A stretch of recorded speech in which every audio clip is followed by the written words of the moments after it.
Hey guys, I am really excited with how this plan turned out. I've fine-tuned everything per the latest as-built drawings that we've received and sort of tweaked and corrected things here. And what I've got now are two sheets. The demo plan here is the first sheet, and the proposed floor plan will be the second sheet.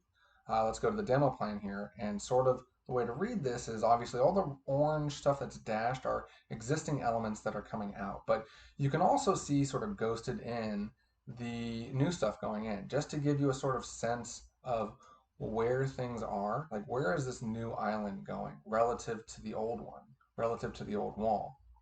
I think this really helps understand the new versus the existing a lot clearer. And so all these orange openings are being shown to be, either replaced or ripped out and maybe closed in with a wall.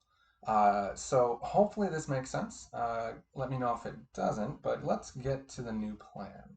So even in the new plan, if we zoom in, you can see orange elements ghosted in, just to let you know, okay, so this veggie sink was going right here next to the old kitchen sink, right?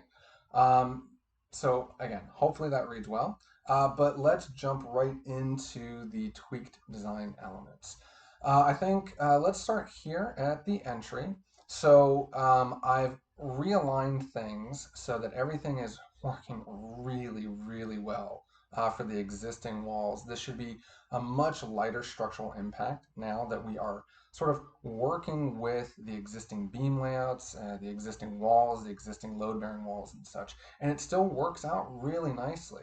So I've tweaked things here. I've now left, you can see the old furnace closet here, right? This is the size of the old furnace closet, huge. Hopefully, we can get by with a furnace closet, a utility closet that's a bit smaller. If this needs to get bigger, certainly we could take away some of this display space in the library, but I'd like to try and keep this existing wall if we can.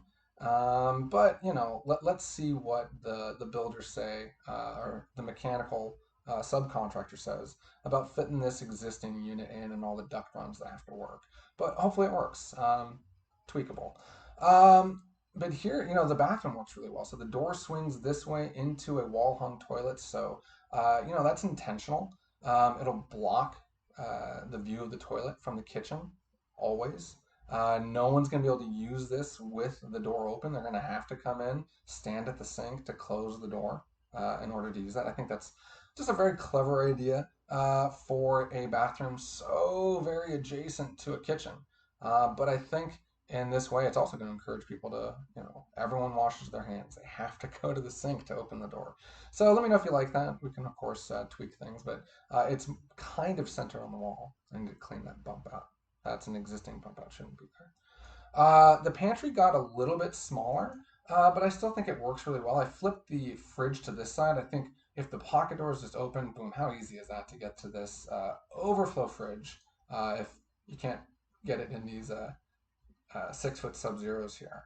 Um, the island should look similar to what we were seeing in our last meeting, but the idea that we were having, or the conversation that you guys were having about how a bartender would tend bar, wanting an extra table here, and Jenna, your comment about sort of the lack of counter space, it makes me think it might be interesting to have at this work island here with the cooktop to do another slab, another countertop slab that sort of floats over this corner here. So, this one would be 36 inches tall. This one would be 38 or 39 inches maybe. And it creates this sort of little corner for you. Extra works, but you're not giving up any counter space by doing this because you're gaining this counter space. This is still usable counter space. Maybe it's a bit odd that there's a little cliff right here, but I thought it'd be nicer for whoever's doing the dishes here to be able to have this unencumbered. But this could float over. But then the other idea too is that this would just be the countertop, and then it would turn down here, and this is open. I like that because I think it's just a little bit nicer. It's a little bit lighter visual. It could be cabinets, but I just think it's a nice idea. Let's play with it. I could work with your interior designer to see if they like this idea of doing this sort of open L shape right here. But I just think that's really nice. There's still plenty of space. This is like a 3.5 foot clearance here between the what I'm proposing, which is 5 foot long, to that corner and this corner. Um, I really like it. Um, I've been talking about this sort of dividing element at the ceiling plane between the family and the kitchen. But that comes down now. That blue is really hard to read there.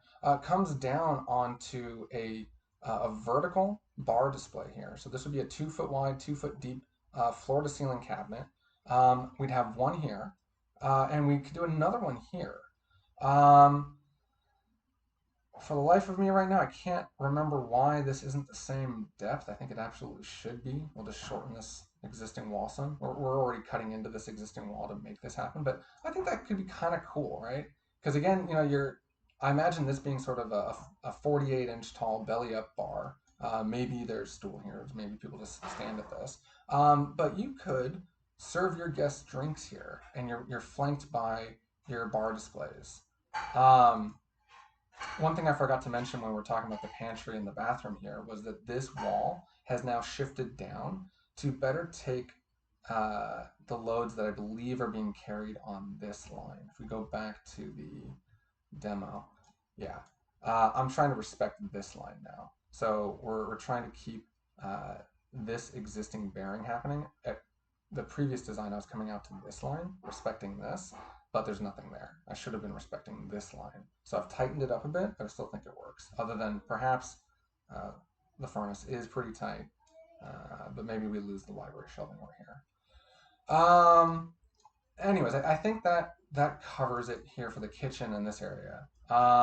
Leading into, oh, but again, actually, talking about how we've stepped this down, that's now sort of exposed this area here um, to be a vertical bar display as well. If we want to do three of them, maybe that's a bit too much, or maybe that's just the right amount. Let me know. Let's before we go to the master, let's take care of what's happening in the family room. I've made there's zigzag. I've made the wine cabinet 4 foot wide, which is totally enough for people to come in. And Jenna, like you said, you wanted these to be running parallel to the wall. Well, now there's plenty of room for people to come in here and maybe have the select few bottles. Maybe there's 4 columns of very special bottles or wine bottles that make it to the front of the jewel box. This is optional. Certainly, we could do this. I like the idea of this sort of media bit, this sort of built-in big shelf element being sturdy enough to sit on and continuing past the glass in here to form a little seating area. Maybe there's room for a little wine table here. I think that's kind of cool. You come in here and sample it first, have a seat. Maybe if you have to ponder the selection. So I like this a lot. We can mock that up with the interior designer too. Here in the, oh god, so I'm losing track of all the things I want to talk about. So I'm showing on the new plan, we're ghosting in the existing ceiling plan, right? So here's the existing skylight, the existing skylight. This is the existing ridge beam, and I've tightened up the loo and the utility in this direction too, because right now we're perfectly equidistant from the existing wall here at the entry, runs flush across for the coat closet, runs into the library. That's about 3 foot 1 right here. I want the same 3 foot 1 right there, so that when your guests are sitting here, they look down that perfectly centered ridge line. That's worth it to me to have this sort of bit tight loo. Anyways, I've gone too long about that. Let's move on. There's an existing opening here in the demo plan. We could see it right here.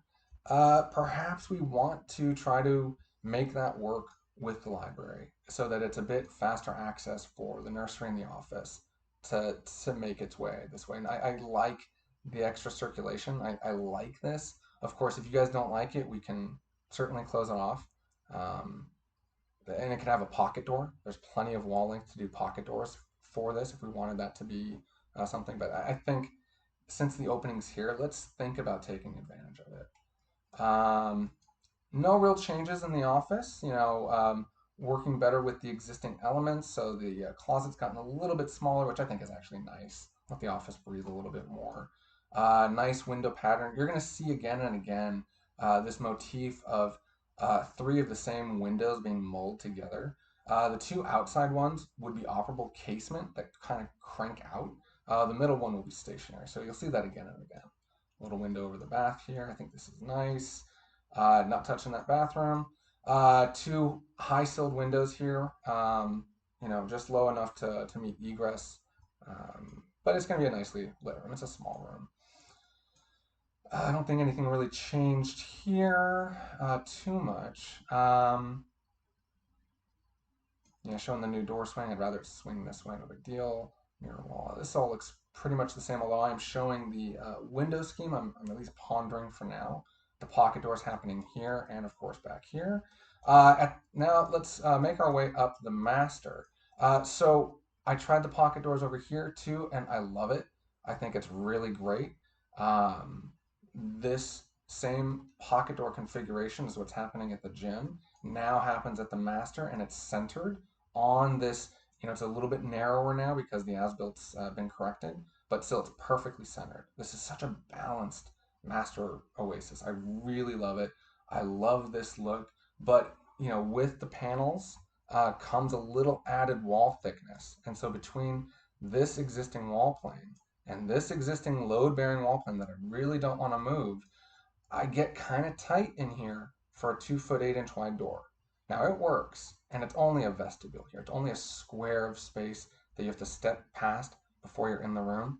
I think it's totally worth it, but I want to bring that up and make sure you're aware of it so that you don't feel like I didn't bring it up. I don't know. It seems fine. Actually, maybe it would be worth considering. Hmm. I was thinking, what if we did the pocket door here to get into the bathroom, and we did a pocket door here for the bedroom, but A, that'll probably be difficult for the plumbing here, and B, if the wall plane continues across here, then we'd see the bump out here, and I'd rather not. I like your door being here. Then the door swings open. It's not even in the room. I think this is right. And it's 2 foot 8. We can go with a 2 foot 6 door if we need a little bit more wall room, but I don't know. Maybe your builder and I can come up with a cool detail where the door is actually sort of recessed into this wall plane. Might get difficult for the shower, but then when you're down here and you're looking, maybe the door is just completely tucked into the wall. That's a special condition that might not work out, but we'll see. Um, the closet, I've got a little non-operable window. I checked the code. It definitely says that vents and all that for combustibles need to be 3 feet away from openable windows. And so if we just plan for, here's that same 3 window configuration. If we just say, hey, you know what, actually in this case, just this window is going to be operable, which is more than 3 feet away from the tankless water heater, then it's fine. This can be a fixed window, and an operable window to get some ventilation in here. And the tankless here is not a big deal for this window because it just is a fixed window, doesn't open, but God, we need light. We need to bring light into the master closet. I rotated the power walls, and I've got more than the 2 inch clearance and the 6 inch clearance that these things need, more than the 3 foot of clearance this way. The furnace can be tucked in over here. You can probably hang some rakes and shovels. I don't know what you want to do. More utility stuff. There's certainly a lot of things that are going to go in your home. But this allows me to make the master closet a little bit wider in this direction. And then I also configured this secret door, this downplayed door, to be right at the existing skylight here in the hallway. I just think that's too perfect to pass up. But it does raise the question, do we want it to be a downplayed door or do we want it to be a frosted glass door? And I would say, let's go frosted glass door. I mean, this door is so far out of sight. No one should be going through here to get to your garage or your laundry room or your master oasis. So really, I'm not so concerned about traffic coming this way. I'd like to say, could we revisit the idea of having this maybe be closable? Something that closes this off right here. But this should definitely be a frosted glass door, in my opinion now. Just to bring that light in here. Oh man, so fortunate to have a master closet like this with 2 sources of light. That's gonna be so unique. Um, Scanning the plan again. I think that covers it. I'm curious to hear your thoughts about this idea. If I have to, I can send you a sketch or an image of that. In fact, I think I will. All right, guys. Thank you.